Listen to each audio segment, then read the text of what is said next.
Earlier in the program, we discussed the acts that Elon Musk has been taking to critical agencies in a way that many believe could be unconstitutional and even illegal. In a new piece for The Atlantic, journalist Jonathan Chait warns that it is urgent for the legislature to reclaim its power before it's too late. And he tells Michelle Martin why too late could come a lot sooner than everyone thinks. Thanks, Christian. Jonathan Chait, thank you so much for speaking with us. Thank you. I want to talk about a couple of recent articles that you've written for The Atlantic, but I want to start with one where you say that the constitutional crisis is here. In plain language, what are the things that lead you to that conclusion? Well, the Constitution's Article 1 gives Congress power over spending, and that's the system that we've had in this country for the entire existence of this republic. If Congress establishes an agency or a spending program, that is the law, and the president has to follow the law. Now, there have been disagreements about how the president handles that and the priorities, but that basic fact has not been challenged. And that fact is what the Trump administration is now challenging. They are claiming for themselves the right to eliminate any program or any agency that they don't like for any reason whatsoever. So that is totally new, and that would completely upend the balance of power between the branches of government. Do you think that the public sees it as seriously as you do? No, I don't, although you are seeing some evidence that President Trump's approval ratings are falling back a bit even just over the past couple of weeks. And you've seen that Elon Musk has grown unpopular. So I think the general idea that the administration is doing something radical and moving really fast is getting through to the public. And it's common for presidents to come in and think the public wants them to undertake radical change. This is a mistake that presidents of both parties have made, and assume that the public will reward them for moving things really fast, and that's usually not the case. And this seems to be another instance in which that same mistake is being made. So what are some of the moves that the president, with Elon Musk in the lead, this tech mogul, richest man in the world, what are some of the decisions that they've taken that have caused this kind of alarm? Describe what's going on here. Yeah. Well, they put out this very broad and confusing memo that seemed to just suspend the entire federal government's operations, in which threw lots of people justifiably into a panic before a court sort of slapped them down.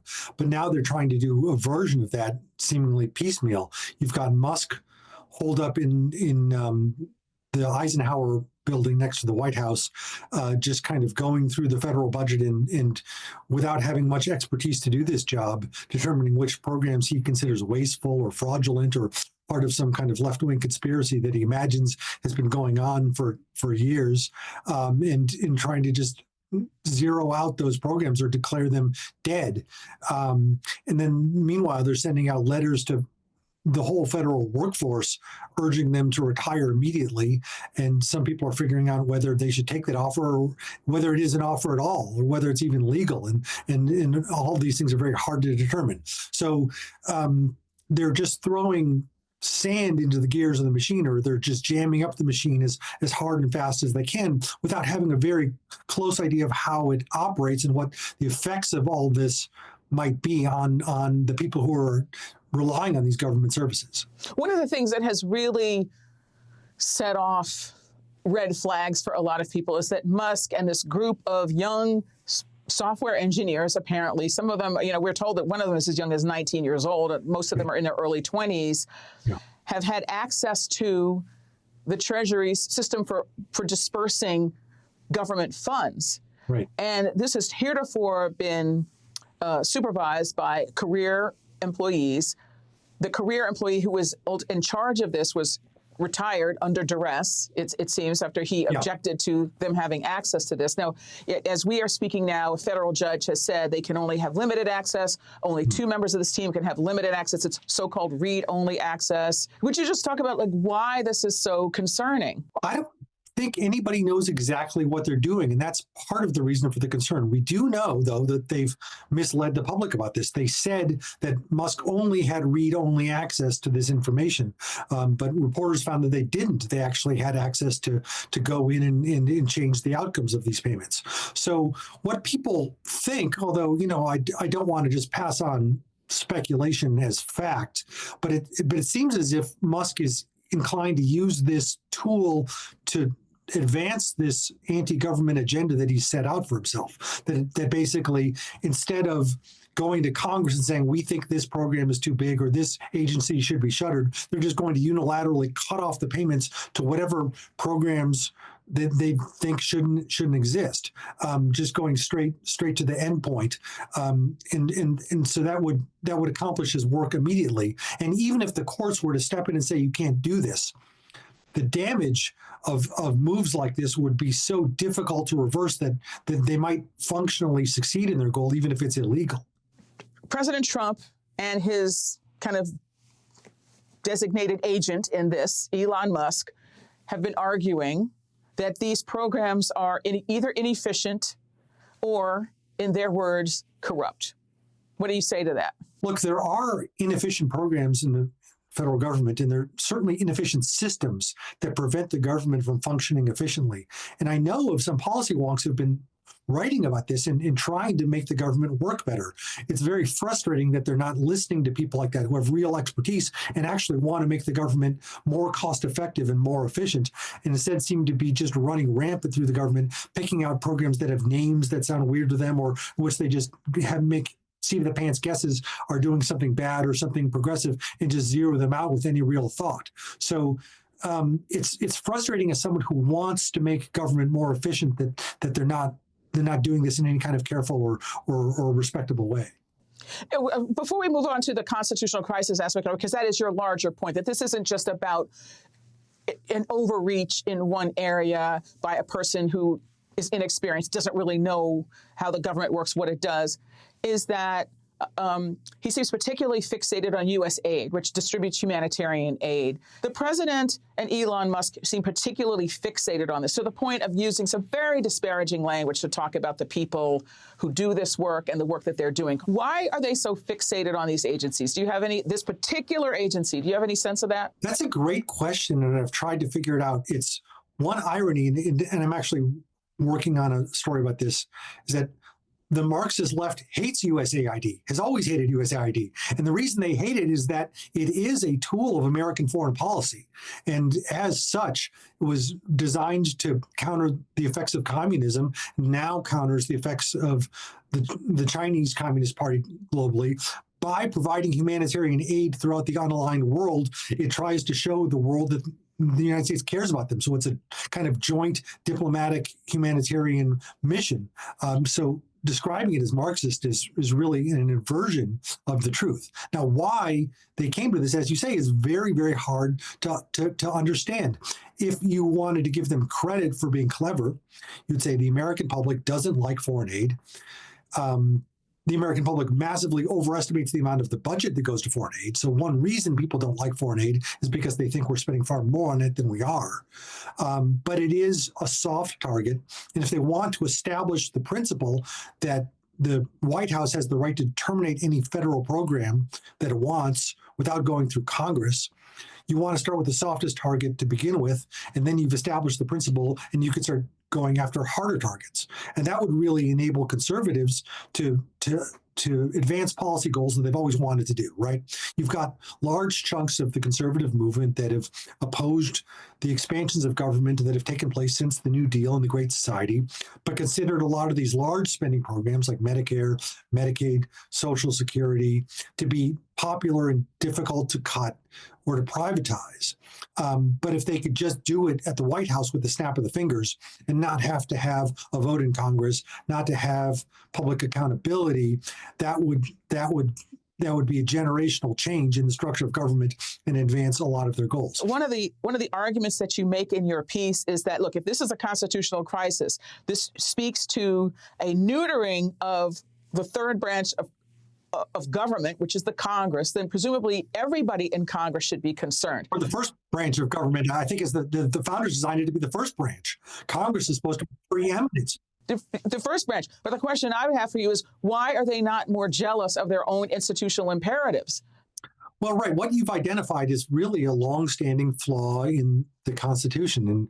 And neither of us is the first person to identify this, but the founders weren't thinking about political parties when they designed the system. Parliamentary forms of government are designed with parties in mind. You have party control as in the core of how those systems are supposed to operate. But what the American Constitution designed was they imagined that these separate branches would operate as branches independently of each other, right? So that they would be jealous of their powers and make sure the other branches didn't impinge upon their control. So you would have Congress making sure the president didn't take too much power because Congress would want to make sure the Congress is strong. And the president would do the same thing vis-a-vis Congress, and the executive branch and the legislature and the judicial branch would all check each other. But parties upend those incentive systems, right? When you've got Congress and the president controlled by the same party, members of Congress just want the president to succeed. Now, that's a long-standing feature of American politics, but it's kind of risen to a new height under the Republican Party because Donald Trump has so much power over other Republicans. The Republican Party has come to define its ideology almost entirely in whatever terms Donald Trump sets. And Trump has shown that he can just change what the party stands for overnight, and most Republicans will follow him instantaneously. He's also shown that any Republicans who defy him, he can say that they're a rhino or a Republican in name only, and support a primary challenge against them and probably end their political career. So let's talk about the Democrats now, because you've also been writing about them. Yeah. You're not impressed. No. You're not impressed. Say more. Well, I wrote a piece about the Democratic National Committee's recent meeting where they elevated their leader and sort of had a bit of a discussion about what's happened in the past and where they want to go. And you've got to be a little bit careful talking about a meeting like this because the Democratic National Committee sounds like it would be in charge of the Democrats, but it's really an organization that has relatively limited power. If you're a Democrat running for office, you don't have to go to the Democratic National Committee to find out what to say or who's going to be the candidate in your district. Well, that's determined by voters. But I think you can't just stop there because the reason, or at least one reason, the DNC is so powerless is that a lot of the power over the Democratic Party has been ceded to the progressive movement infrastructure over the past 15 to 20 years. Progressive activist groups financed privately by donors, often very liberal donors, have advanced a series of causes and environmental justice and reproductive justice and racial justice, and all those activists have set out to push the party to the left since the second Obama term, and they've had tremendous amounts of success in pushing them to the left. But I think in a lot of ways they've pushed the party to the left of where the public is and where they were winning during the Obama era, and have had some responsibility for the defeats of the last election. And what I noticed in the DNC meetings is there didn't seem to be any acknowledgement of this problem. They just seemed to be doubling down on the same buzzwords and the same analysis that got them into the problem in the first place. So, but what about members of Congress? I mean, they have, again, some of them have been in office for a long time. They have their own standing in their communities. They have their own reputations. So, what's the, I mean, where is the leadership there? I mean, is the simple problem here that there is no figure who commands the respect of, or at least the followership of sufficient numbers of even members of Congress to kind of create I don't know any other word to use, although it's become kind of a buzzword, a resistance. Yeah. Is that the issue? Is it a failure of sort of the leadership personalities? Well, look, I think we should be a little bit patient in assessing the situation. I think it's a very common problem for a party that's shut out of power to lack effective voice and effective leaders because they just don't have a power base from which to operate it. And usually when parties come back, it's not because of the ideas that they're developing in opposition or the charisma of the leaders they have in opposition. It's because the ruling party, the governing party, overreaches and creates a backlash, and then the opposition party finds ways to exploit that backlash. I think whatever leaders the Democratic Party develops are going to come out of the presidential primary that's going to begin in 3 years or so, and they're going to figure out whatever issues resonate most with the public, whatever failures of this administration they can run against and craft a message. But my concern is that while they position themselves to do that, they recognize that they can't also take on a bunch of positions that are too far to the left of where the public is, that'll make it impossible for them to take advantage of public discontent with Trump. And Vijay, before we let you go, the courts. I mean, so far the courts have been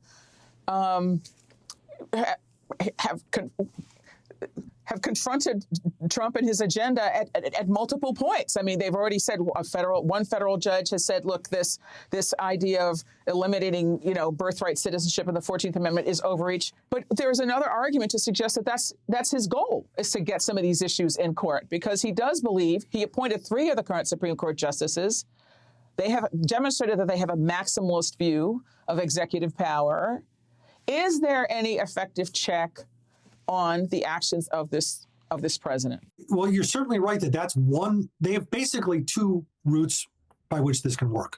One is that they just get these cases to court and they win, and they change the precedent, and they get the court to say, actually, the executive branch can just unilaterally eliminate any spending program it doesn't like. Now, that seems to violate the plain text of the Constitution and the way it's been understood for over 200 years. But the Constitution is whatever the 5 most conservative justices say it is. So if that's what they say it is, that's what it is. Secondly, it's possible that they're going to lose, but they'll move so fast that they'll have an effect anyway. That once you drive out the staff, the expertise, the institutional knowledge in a lot of these agencies, because they can't sit around waiting forever to see if they win in court. They've got to go on their lives. They've got mortgages to pay. They've got things to do with their lives. You won't be able to rebuild it. So I think that the second danger is probably more serious than the first, but either one is a possibility. Jonathan Chait, thank you so much for talking with us. Thank you.